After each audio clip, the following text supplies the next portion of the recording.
काहे कि जब पिछलो बार के इलेक्शन हम देखले रहनी कि होलिये के बेरा पड़ गई रहे। हां मुखिया जी जहीं तहीं वोट बनावे चलल बा। गांव के घर के लड़का जब देखा तरह से कि भाई मुखिया जी तो नहीं खन, भौजी घर में अकेले हुई हैं, चला वोट दिया तो कुछ असूल होके के चाहिए। मुखिया जी के छोटका भैया देखले बात कहता कि ये भाइयों वोट बनावे खातिर जहीं तहीं निकल जाता दौड़की में। मुखिया तो बन जइबो, लेकिन घर में जवन पहले से तारा सी पद बा ई पद पके हो चढ़ाई क दी, ई सीट गड़बड़ा जाई। कहत हवे का अरे कि जन जई हो तू वोट मांगे हत फागुन में फाका पावेली, तो वह छक्के में रही। अरे कि जन जाई हो तू वोट मांगे फागुन में फाका पावेली, जन जाई हो तू वोट मांगे फागुन में फाका पावेली, जन जाई हो वोट मांगे फागुन में फाका पावेली। अरे तगे मुखिया जी मुखिया न लागा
का भौजा हने आओ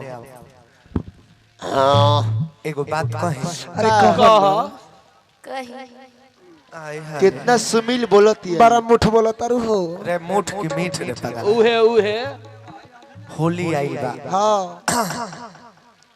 चोली तहार उदास लागत। आहा चोली तार ऊंच लागता ओ में देवता पितर बालो हम देखता नी नो हां कि जहिया से भैया ए बुढ़ऊ बाबा तू का चमर दे दांत कुल खत्म कर लेले बा। अरे वो दोनों मुड़ी छुई आइलहन करी हाथ जोड़ी दोनों मुड़ी के नमस्ते कली प्रणाम। एगो बहुत ही सुंदर हमार इंडस्ट्री के गायक कलाकार हवन, हम तो बड़ भाई माने ने उनका के नाम प्रमोद प्रेमी यादव जी।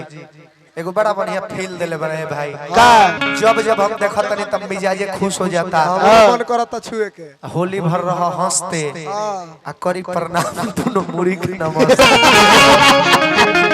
चंदन बाबू तू खोजवा के अब धला का जाने कौना मुड़ी के कहले बड़े भाई हमरो बुझात नहीं खे। आज मंच से वायरल भइल बानू उ जोन लइकियो हिय नु ओकरो के हम बहुते माने ले। हां आ वो बेचारी जानिए कि पूरा मिजाजे में बिया। वो जानिए कि उनका मुरिया के छू छू के प्रणाम छोटका मुरिया के वो मटुक छू के ब्रह्म बाबा के प्रणाम कर रहे हैं। लेकिन उसको भी हम बहुत मानते हैं। उसको एक बात कहीं का जब से हमारे भैया वॉशिंग मशीन लेके आइल बारे तब से देखता नहीं तारा का खाली भैया के कपड़ा धोआ तारू। भैया के चड्डी फीचा तारू कबो हमरो कपड़ावा धोए दो। ए अरे कि होली में भौजी चिकन गलिया डोबे तो ना हो।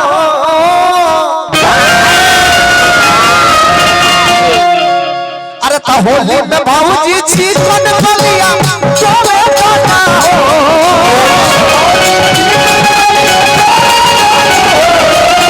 होली में भौजी चिकन गलिया डोबे तो ना हो। तो अपना वॉशिंग मशीन में अंडर बियर धोए ला हो।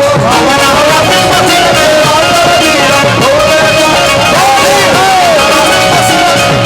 बियर धोए ला हो।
अरे तो होते भोरे का करे चालू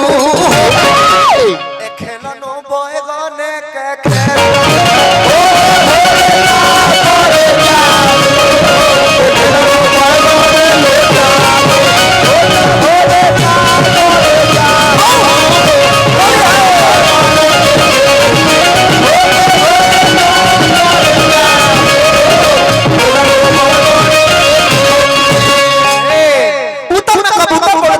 सियार भाई दक्षिण में सियार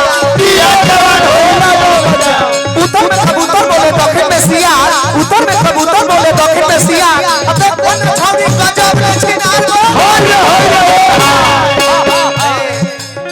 अरे होते भोले क्या करे जादू खेलनो बॉय कोने के